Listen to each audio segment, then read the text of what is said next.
On va regarder qui est derrière tout ça maintenant. Alors, oui. Donc déjà, j'aperçois des petites mains, des petits gris qui sont autour de la bulle, en tout cas. On voit combien? Alors oui, j'en vois, il y en a 3. Alors, cette bulle, elle est placée dans une pièce, dans un vaisseau, dans un laboratoire, on va dire. En fait, la sensation qu'elle était dans l'espace, qu'elle flottait, mais elle est dans cette pièce fermée, dans un vaisseau. Donc il y en a 3 autour d'elle. Ensuite, en hiérarchie, j'ai des reptiloïdes. J'en ai 2 qui sont aux commandes, je les vois en haut, enfin en haut de la pièce. Et ensuite, il y a des chefs encore supérieurs, j'en vois. Alors, il y en a un Attends, qui chapeaute le service. je te demande un instant, s'il te plaît. Oui.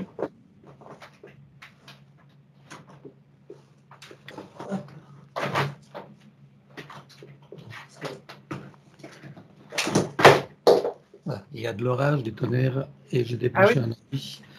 On sait jamais que ça grille le matos. Voilà.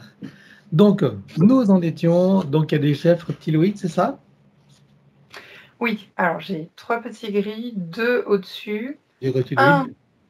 reptiloïde, donc, qui va lui chapeauter les 2 au-dessus et les petits gris. C'est lui qui est chef de service, on va dire. Et il y en a un autre qui est en direct quand même avec elle. Mais lui, c'est vraiment les opérations en général. C'est aussi Voilà. un reptiloïde? Oui. Un type... je sens qu'il est proche des dracos, mais c'est pas un draco même. Je sais pas. En tout cas, il fait partie des élites, entre guillemets. Je vais les appeler comme ça. Et lui, il est aux ordres d'autres? Il a quelqu'un au-dessus de lui ou pas? Non, c'est vraiment lui. C'est pour son propre compte. Ouais. Bien. Et tous travaillent pour lui. On est d'accord, il n'y en a pas un de ceux-là qui sont à leur propre compte en collaboration. Exactement. Non, c'est vraiment une entreprise, ouais. Alors, c'est quoi l'objectif de ce reptiloïde proche de Draco? Alors, lui, il fait différentes expériences sur différents êtres humains, plusieurs êtres humains, à différents moments d'espace-temps, etc. Voilà, il cherche l'hybridation, améliorer leur race, créer en fait des nouvelles races pour pouvoir s'insérer en 3D. Ok. Mais en même temps, je vois qu'il y a d'autres opérations, mais ça ne concerne pas Anaïs, mais il y a d'autres opérations en même temps pour eux aussi améliorer leur physicalité. Mais ça ne concerne pas Anaïs. D'accord. Et en ce qui concerne Anaïs, est-ce qu'ils ont trafiqué son ADN? Alors, oui. Oui, il y a une insertion aussi reptiloïde. Alors, quel pourcentage trafiqué et combien d'insertions? Donc, j'ai 3,5% de modifiés et 1% d'insertion. Modifié. 1% d'insertion, ils ont inséré quoi? Leur race, reptiloïde. Reptiloïde? Ok. Ça lui cause quel problème à Anaïs? Ah, j'ai quelque chose qui s'est activé, c'est la densification. Le fait d'avoir fait 1%. Ça la densifie, donc au niveau de son corps, de son élémental, ça va venir alourdir, densifier, comme quelque chose, je rajoute un plomb, voilà, densifier, créer. Ça Oui, va avec sa prise de poids? oui, voilà, créer de la graisse, des choses comme ça. C'est vraiment pour la densifier. Ok, voilà. Bien. Alors, on va regarder depuis combien de temps ils sont avec elle la toute première fois. 1, 2, 3. Alors, 3 incarnations. Mais, comme j'ai eu le 4 incarnations en arrière aussi qui s'est activé, mais ils étaient en surveillance depuis la 4e incarnation et ils l'ont laissé en fait aller en 3e incarnation pour ensuite l'accueillir. Enfin, 3e avant. D'accord, c'est-à-dire qu'il y a 4 incarnations, mais ils ne sont pas intervenus, ils la surveillaient simplement. Ils la guettaient, quoi, c'est ça? Exactement, même je la vois en interincarnation dans l'astral, il n'intervenait pas. Alors, comment s'est produite la première fois? Alors, il y a 3 incarnations, ce premier contact. Dans une sorte de sortie de corps, de rêve, de sommeil. Dans le sommeil, il y a un sommeil profond. Il y a des sorties de corps qui s'effectuent. Et elle va dans l'astral. Et donc elle les a rencontrés là, en fait. Sous forme de petits êtres, comme des élémentaux. Des êtres bienveillants, joyeux, harmonieux. Bon, ok. Il lui propose d'être son ami, par exemple. On peut être ami, voilà. Bon, ok. Donc, c'est dans l'astral, il se présente sous des petits êtres joyeux, donc, et il lui propose de l'aider. D'être son ami, pour Son l'instant. ami. C'est une petite fille qui doit avoir l'âge de 8 ans à peu près. Enfin, un peu moins des fois. Entre 7 et 8 ans. Elle est où, là? Dans quel pays? Quelle époque? Je la vois avec des longues chemises de nuit.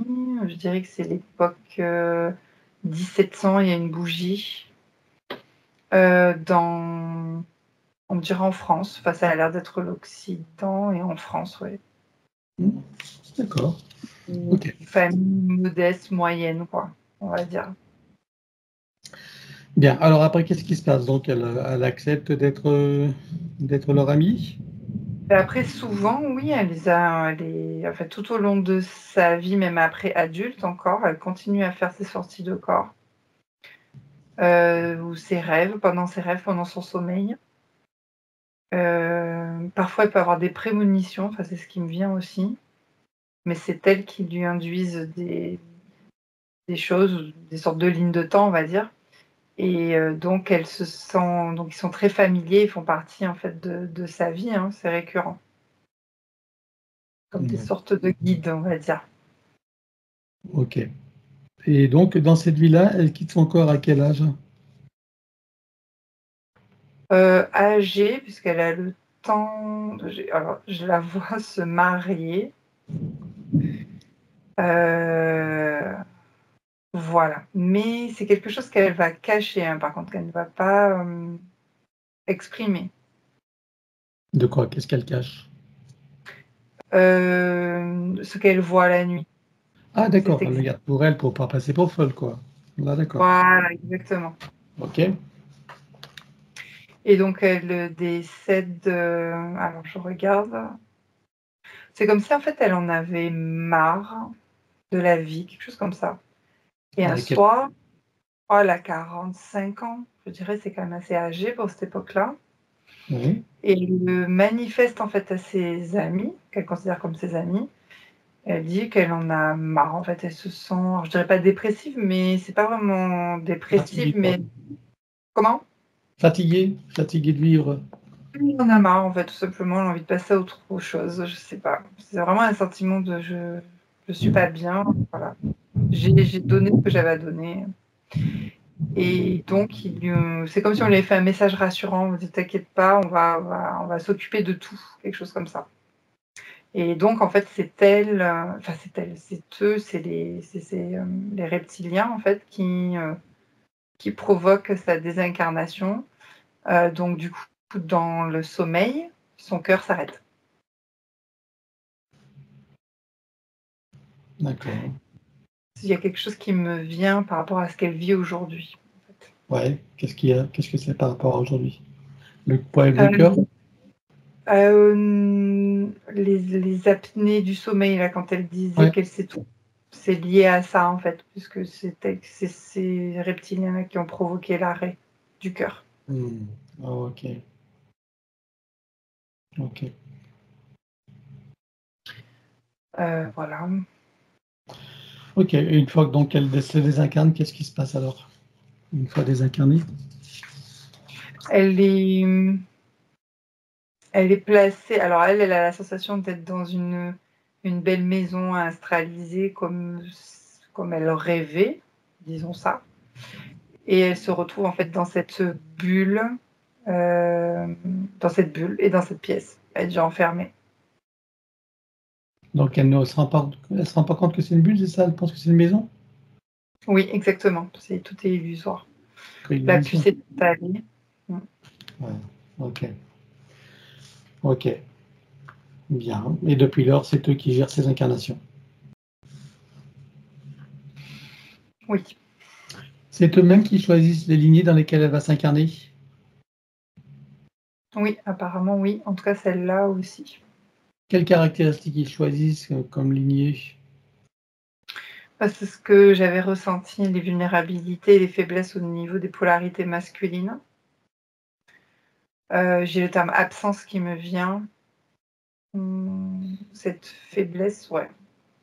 C'est l'absence de l'homme, je sais pas, il y a quelque chose comme ça qui s'active. Le fait qu'il soit pas De présent. l'homme ou du père? Les deux, Les deux? homme et père. Ok. C'est pas spécifique, alors c'est l'homme en général. Très bien. Alors, je suppose que pendant que tu as toutes ces informations, que toutes les parties de Anaïs prennent conscience et connaissance de la situation, de ses supercheries également, et des conséquences. Oui. Ça fera partie de leur bagage de connaissances et de futures compétences. Combien vois-tu qu'elle a eu de vie humaine dans cette boucle de manifestation de son soi supérieur? 17. 17 vies. Ok. On va aller voir d'où elle vient avant d'entrer dans cette fausse matrice et sous quelle forme. 1, 2, 3.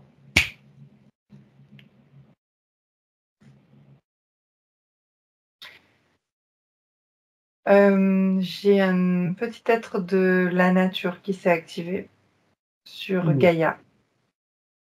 C'est pour ça qu'ils se sont présentés en tant que petit être de la nature. Ah oui, Hein, c'était familier pour elle. familier, ouais. Ok. Sur Gaïa, alors tu dis? Ouais, c'est ça. D'accord, Gaïa est en quelle dimension à ce moment-là? 5e. Et la troisième existe ou pas? Non, Donc elle est en terraformation. oui. Quel genre de petit être tu vois? Elle ressemble à quoi?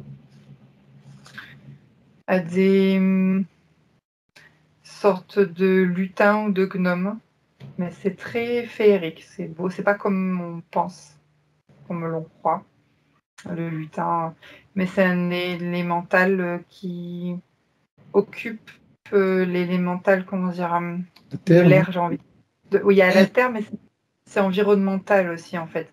Ça prend l'air aussi. C'est pas encore défini terre, air, eau, tu vois. Ah bah oui, C'est ça. puisqu'on est en cinquième. On est en cinquième Voilà. dimension, donc ça reste d'accord.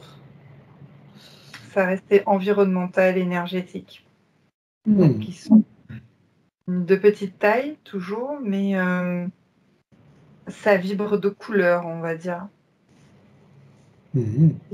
Ils sont tout beaux, il y a de la joie, il y a beaucoup de joie, d'harmonie.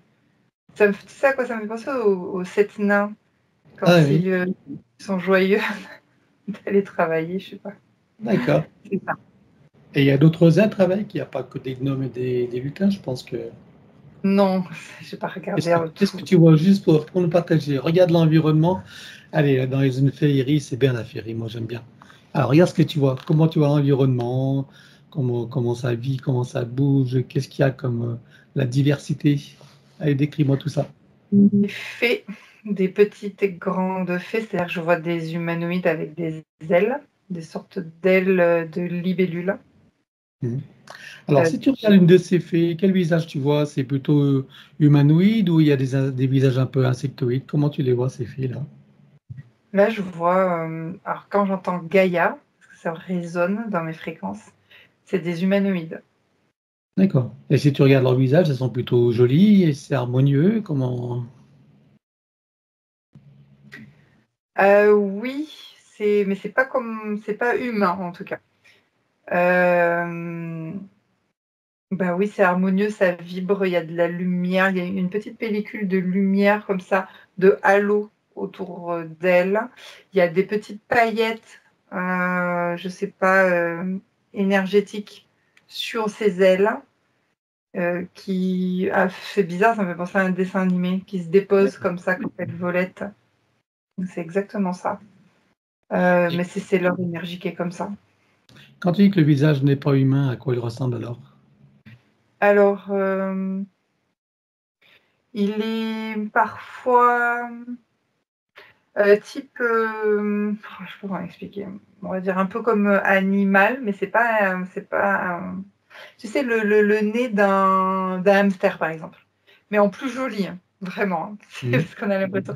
C'est le nez d'un hamster, comme ça. Après, il y a les yeux qui sont... Là, c'est très harmonieux au niveau même du troisième œil et de ses yeux. Avec, parfois, il y a des oreilles, parfois, il n'y en a pas. Parfois, il y a des sortes de cheveux, de brindilles de cheveux, je sais pas. Mais c'est énergétique. Parfois, il y a des paillettes, comme ça.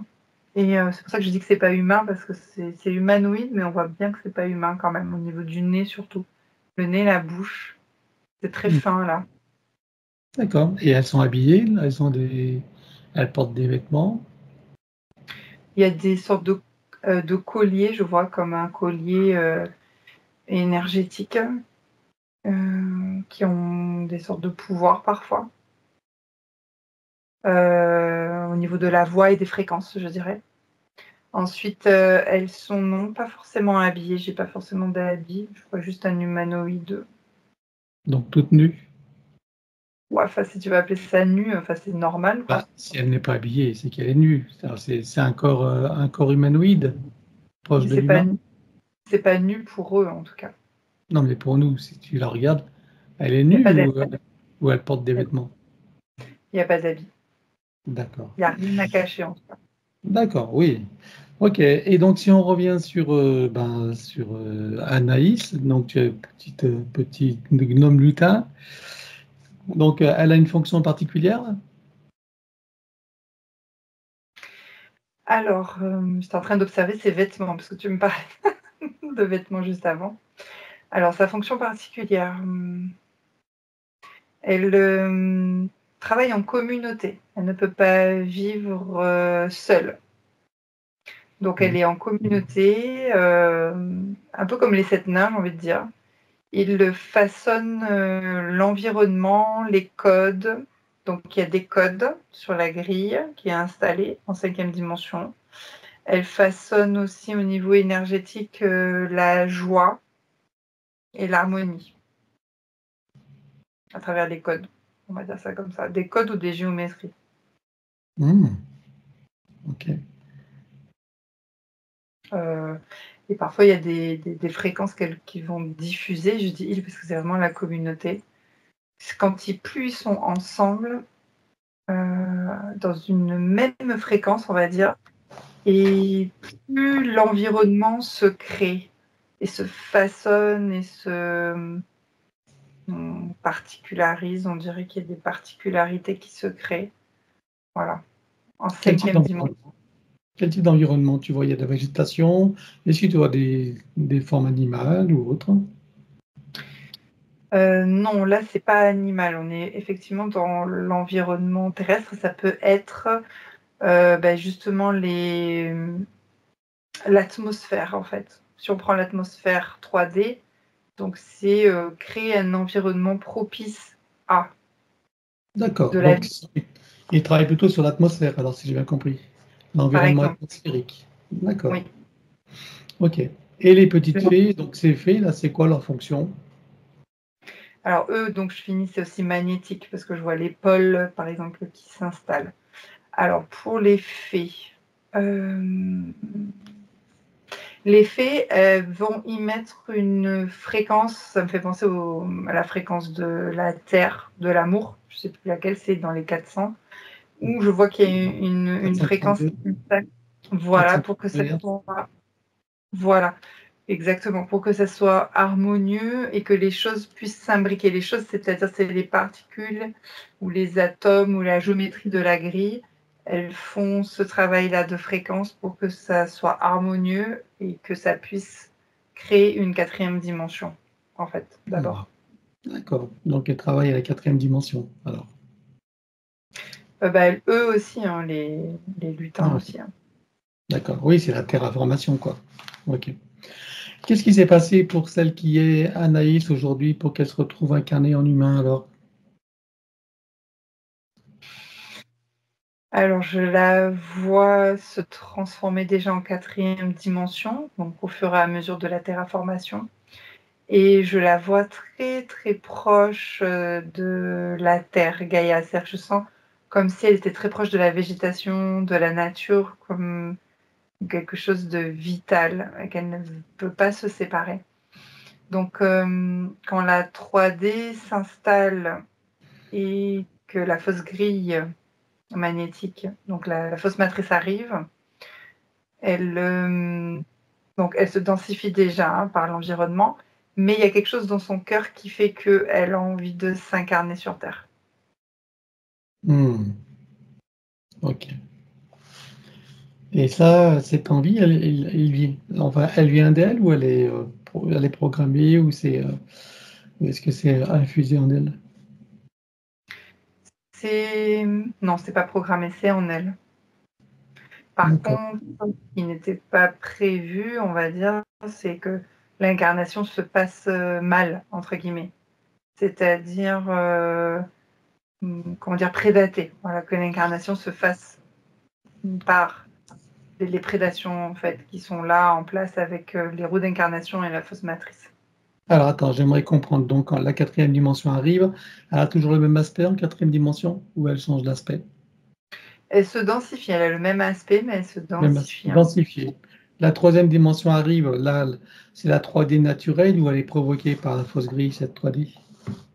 Moi, j'ai Au début. les deux en même temps.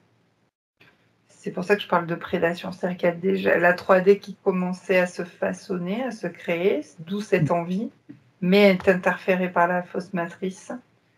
Attends, au moment où elle a envie, donc il y a déjà de la vie sur Terre en 3D. Il y a un monde justement animal et végétal, non? Oui, Donc on est bien d'accord c'est sur une échelle d'éons. Hein. On oui, est sur des éons, on n'est pas sur des dizaines d'années là. D'accord? non, exact. C'est pour que les gens qui écoutent comprennent bien, parce que ça paraît simple, mais c'est pas si simple comme ça. On simplifie pour la compréhension. Et donc au fur et à mesure, donc elle a envie de s'incarner, elle voit ce qui se passe sur Terre, ça lui donne envie, c'est ça? Exactement. Et au moment où elle va s'incarner, il y a la fausse grille qui est déjà installée. En fait, oui, enfin, c'est pas qu'elle est déjà, elle s'installe, oui, Ah, elle est en train de s'installer. Il y a une mise en place à ce moment-là. exactement. Et là, ça la perturbe dans tous les cas. Et en fait, elle se recycle, elle peut pas aller s'incarner comme elle le voulait. Elle est obligée de passer par les roues d'incarnation. Elle se sent comme aspirée et genre pas le choix. Elle voulait s'incarner comment? Dans quelle forme? Humanoïde ou pas? Oui, il y a pas d'animal, c'est type humanoïde, proche de la végétation en tout cas. D'accord. Ok. Et donc, du coup, son plan est déjoué par la matrice, quoi. Exactement. Et donc, sa première manifestation sur Terre en 3D, c'est en tant qu'humaine ou elle passe par d'autres formes avant? J'ai humain. Directement? Oui et ça me fait penser au directement, oui. Enfin, si j'ai eu un flash des pygmées, en fait, en Afrique, par exemple. D'accord. Ok. Bien. Eh bien, maintenant qu'on en sait un peu plus sur cette boucle de manifestation du soi supérieur, tu peux venir ici à maintenant. Oui. Si tu la scannes encore, vois-tu des choses qui n'ont pas été vues, même si tout disparaîtra, ou des informations qui pourraient nous être utiles? Non, c'est bon. Alors regarde son ADN éthérique, à part ses parties trafiquées, regarde s'il s'agit bien de son essence.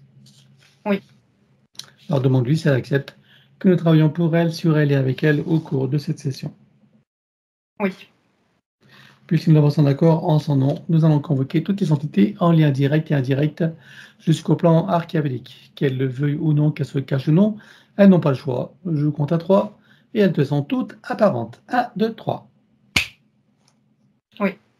Alors, à part ces grilles et cette hiérarchie de reptiloïdes, qui vois-tu d'autre?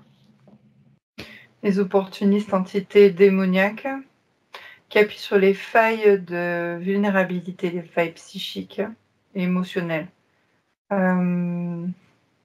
Donc j'ai parfois de la tristesse, en fait, de ne pas arriver à me sortir de ces états-là, de l'impuissance, de l'insécurité intérieure aussi. Ok. Qui vois-tu d'autre? Les gestionnaires de la matrice, en remontant en hiérarchie jusqu'aux archontes. Parasite intérieur.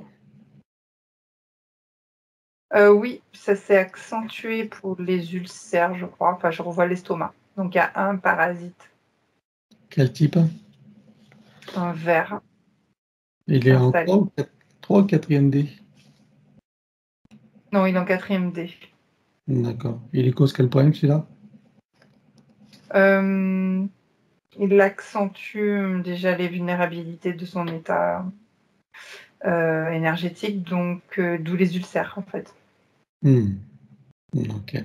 Donc c'est uniquement dans le système digestif et métabolique? Oui, exact. Bien. Alors elle déclare à tout ce petit monde qu'elles rompt tout pacte, contrat, engagement, consentement, vœu, souhait, permission, serment, allégeance, alliance, promesse, accord, tacite ou non, conscient ou non, de manière rétroactive, sur tous les plans, dans toutes les boucles, toutes les couches, toutes les vides, toutes dimensions, toute fréquence, tout espace-temps, toute bulle de création, par toutes les portes cachées, tout ce qui est secret, dans tous les plis et replis des espaces-temps, dans tous les différents états de conscience et tout ce qui est connu et inconnu en général.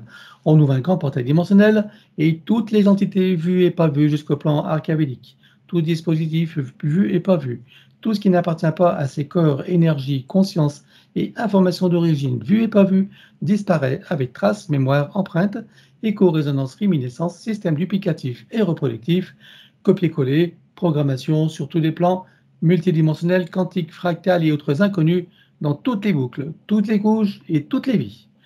Et bien sûr, sur tous les plans multidimensionnels, quantiques et fractales. Donc, on ouvre un grand portail dimensionnel et tout disparaît totalement. 1, 2, 3. Oui, Tu le refermes et tu l'effaces. oui, Anaïs se place dans une bulle cristalline de protection. oui, Elle se crée des racines jusqu'au cœur de Gaïa et aspire énergie, substance, vitalité, structure. oui, Elle se connecte à la source et fait descendre information originelle, énergie, conscience, puissance créatrice et amour.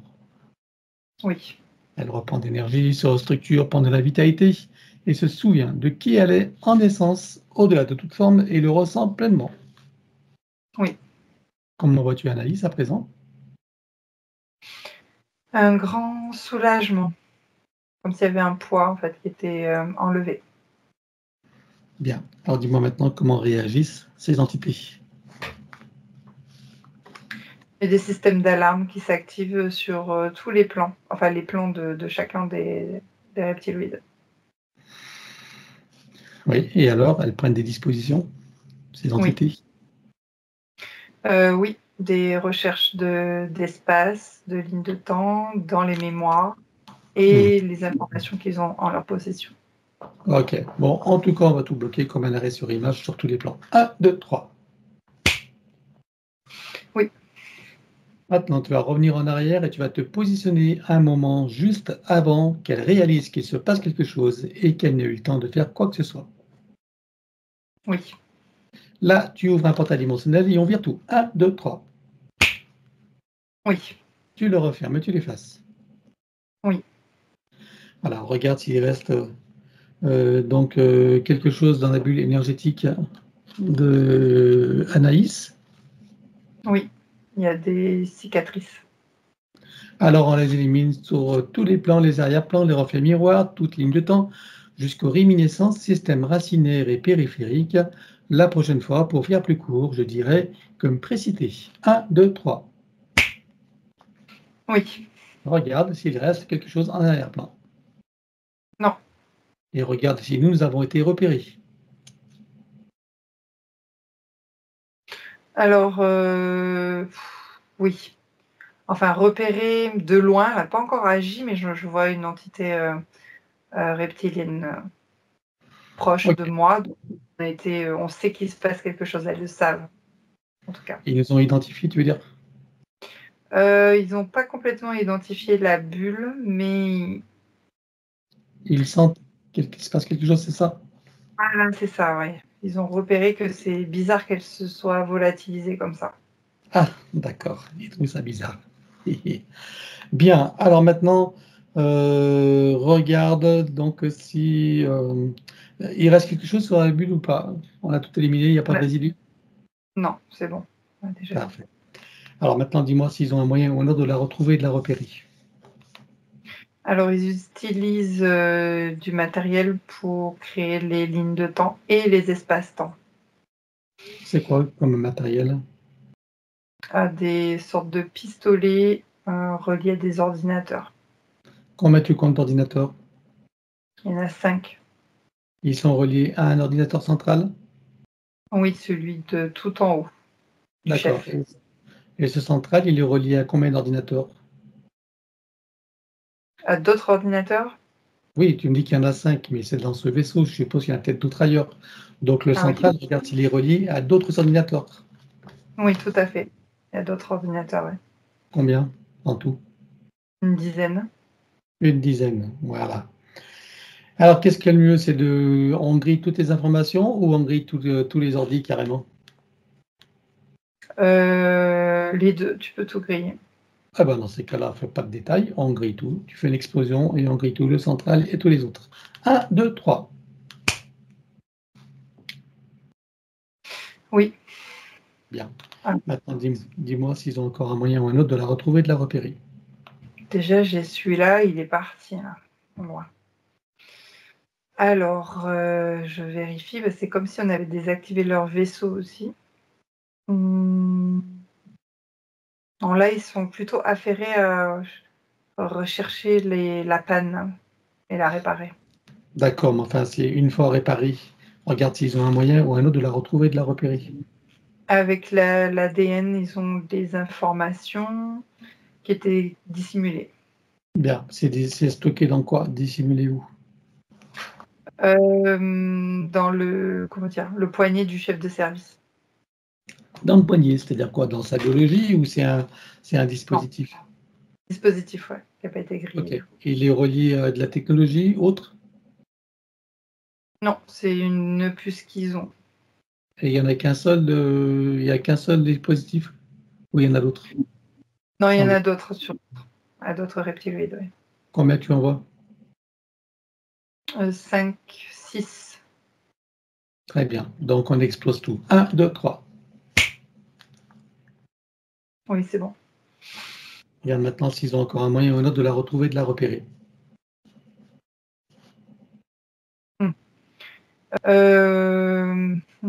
Oui, parce que j'ai la puce du 3e œil qui s'est activée. Alors, elle n'est plus là, mais ils sont en train d'extraire, je sais pas, c'est un dispositif à côté, à part. Ils sont en train d'extraire les informations. C'est stocké dans quoi? C'est dans la puce. Je sais pas. D'accord. Et l'extrait comment? Avec un ordinateur ou du matériel? Oui, c'est ça. C'est une sorte d'autre ordinateur. C'est pas le même. Ok. Il est tout seul ou relié à d'autres? Non, il est tout seul. Alors on grille tout. La puce et l'ordi. 1, 2, 3. Explosion. Oui, ça y est. Bien. Allez, vérifie maintenant s'ils ont encore un moyen ou un autre de la retrouver et de la repérer. Alors, la vulnérabilité, ils ont des informations sur ses vies passées et les vulnérabilités, en fait. De quelle manière ils ont accès à ces informations? C'est dans leur cortex. C'est dans leur cerveau, j'ai envie de dire. La mémoire? C'est là, la mémoire, voilà. C'est pas relié à de la technologie? Non. Très bien. Alors on va éliminer donc de leur cortex, de leurs circuits neuronaux et de tout autre moyen technologique, le souvenir, la mémoire de l'existence donc de celle qui est Anaïs aujourd'hui et sur tous les plans. Donc, amnésie totale pour eux, tout le collectif, toute la hiérarchie, jusqu'au petit gris. 1, 2, 3. Et tout moyen de technologie. Tout est effacé, grillé, éliminé. Oui, ça y est. Comment tu vois qu'ils réagissent là? Ils se sentent perdus. Ils ne savent pas ce qui se passe ou ce qu'ils font là. Regarde dans leur futur, regarde s'ils ont trouvé un moyen de se souvenir de son existence. Non. Ah, en fait. Eh bien, on va regarder son soi supérieur. Je veux savoir où il réside et dans quelle situation. Alors, sur le plan morantiel, en observation, Bien, comment tu vois son âme? elle est encore apeurée. Normal, on n'a pas fini. Comment tu vois sa partie subliminale? Elle est en mouvement pour se rééquilibrer. Bien. Alors, on va demander au sens supérieur s'il est adéquat que nous partions du plan morantiel pour recréer une nouvelle ligne de temps et une incarnation à neuf, avec l'accès à son plein potentiel intérieur, dans un équilibre, une harmonie, une santé parfaite sur tous les plans, une parfaite sécurité intérieure et l'amour qu'elle est. Oui, Alors, nous y allons. 1, 2, 3. oui, De cet espace morantiel, je suppose que la partie d'elle qui y réside, c'est pourquoi nous sommes là. oui. Je lui propose d'aller à l'orée de son incarnation en tant que Anaïs pour recréer une nouvelle ligne de temps et une incarnation à neuf avec l'accès à son plein potentiel intérieur, dans un équilibre, une harmonie, une santé parfaite sur tous les plans, une parfaite sécurité intérieure et l'amour qu'elle est. Est-ce que c'est correct pour elle? Oui. Alors nous y allons en mode déplacement quantique, c'est-à-dire simultané et immédiat, sans passer par aucune condition ni influence de la matrice artificielle. 1, 2, 3. Oui. Sur cette nouvelle ligne de temps et dans ces nouvelles conditions, demande-lui quels sont ses projets pour la vie d'Anaïs. De vivre sereinement cette incarnation avec de l'harmonie, de la joie et la reconnexion à ses origines. Quel moment choisit-elle pour entrer dans sa nouvelle physicalité? Au moment de la conception, Et à quel pourcentage est-elle connectée à ce moment-là à la source? 98%. Tu l'invites à monter à 100%.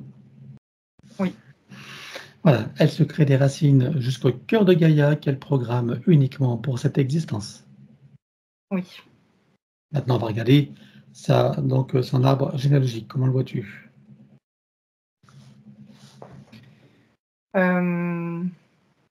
Il est coupé sur le côté droit, comme si on l'avait scié à moitié sur le côté droit, la polarité masculine. Hmm. Ok. Regarde ce que ça crée comme problème pour les âmes qui sont accrochées. Des décalages de réalité, je dirais, entre elles, entre les polarités aussi. Des souffrances, j'ai ce terme-là qui me vient. Mais je dirais les souffrances sont liées d'abord par la partie qui a été coupée, donc la polarité masculine. Ça peut créer des conflits, ces souffrances-là. Comment vois-tu que ça impacte particulièrement Anaïs? Elles se sent rejetées, je dirais, par cette partie-là, la polarité masculine. Et ce qui crée des décalages de réalité et d'illusions aussi, parfois. Bien. Ok. Alors, on va demander à la conscience de l'arbre si nous sommes autorisés à intervenir sur lui. Oui, Tu vas à l'origine de cette situation à la toute première fois. 1, 2, 3. oui, À combien de générations sommes-nous en arrière là? 61. Voilà. Qu'est-ce qui se passe-t-il à ce moment-là? J'aperçois une entité démoniaque qui a coupé donc l'arbre au sortir des roues d'incarnation. Ok. Est-ce que tu peux trouver un moment où cet arbre est parfaitement libre et non encore repéré? Oui, Tu te présentes à lui à ce moment-là et tu lui donnes des informations de ce qui pourrait survenir si rien n'est fait et tu lui proposes de trouver une solution créatrice pour que cette situation n'arrive jamais. oui. Que choisit-il de faire? Une montée de fréquence saute et soudaine qui le place hors du champ de perception de cette entité. On va compléter ça par une connexion de l'arbre à la source pour faire descendre information originelle, énergie, conscience, puissance créatrice et amour, touché en plein cœur et dans sa conscience. Que se passe-t-il pour lui et toutes les âmes qui y sont accrochées. Alors, la partie de droite se reconstruit, donc les polarités, la polarité masculine s'interconnecte et se reconnecte à l'autre polarité. C'est équilibrant, voilà, c'est ce qui me vient, de l'équilibre là maintenant. Comment vois-tu que ça impacte particulièrement Anaïs? Elle se sent grandir dans son arbre, elle s'expanse et elle se sent enfin libre, j'ai ce mot-là, et à sa place. Voilà. Bien, est-ce que tu peux l'inviter à créer des voies de communication par le cœur, d'ouverture de conscience et d'auto-guérison pour toutes les âmes de s'aligner et en particulier ses plus proches? Oui. Allons-y. Oui. Elle enroule son arbre avec autant de sinusoïdes d'énergie que nécessaire, issus de sa propre source. Oui. Stabilise, sécurise, finalise et concrétise. Oui. Voilà. Que compte-t-elle faire avec lui à présent? Est-ce qu'elle veut le couper partiellement ou entièrement? Est-ce qu'elle veut réaménager, réinformer, transmuter ou autre? Elle va le couper à 14% et réinformer le reste. Dis-moi quand c'est fait. C'est bon. Bien, alors à présent, on va s'occuper de son ADN. Donc on a vu qu'il y a 3,5% modifié plus 1% de reptiloïdes. On est d'accord? Oui. Bien, alors quel pourcentage on peut commencer à éliminer? La moitié. La moitié? Allez, on élimine la moitié. 1, 2, 3. Comme précité. Oui. Voilà. Regarde si de cette moitié, il en reste des résidus en arrière-plan. Non. Alors elle les remplace avec sa propre essence. Oui. Et maintenant, combien est-ce qu'on peut en enlever? L'autre moitié. Alors idem, 1, 2, 3. Oui. Et elle le remplace aussi avec sa propre essence. Oui. Ceci étant fait, que compte-t-elle faire avec son ADN? Est-ce qu'elle veut le refaire entièrement à neuf ou partiellement? Est-ce qu'elle veut réaménager, réinformer, transmuter ou autre? Elle le refait à 9. Alors on élimine l'ancien dans les mêmes conditions que précité. 1, 2, 3. Oui. Elle le recrée à neuf avec le gabarit de l'arbre de création dans la version la plus adéquate compte tenu de ses propres objectifs d'incarnation. Oui. Combien vois-tu d'hélices? Combien sont connectés et combien sont activés? Hop. Des alertes aux intempéries. Ah ouais? Et puis je ne peux pas le couper le son là. Alors oui, donc combien est-ce que tu vois de connectés et combien sont activés? Donc il y en a 6 et 5 d'activés. Ok, elle peut activer la sixième? Oui. Allons-y. Oui. Peut-elle rajouter de nouveaux programmes? Oui. Allons-y également, dis-moi quelle différence ça fera pour elle. Ça va sécuriser et stabiliser sa base énergétique. C'est bon. Bien, alors à présent, on va s'occuper de l'élimination des codes matriciels limitants. Et ça, donc, on va le faire en privé, comme d'habitude.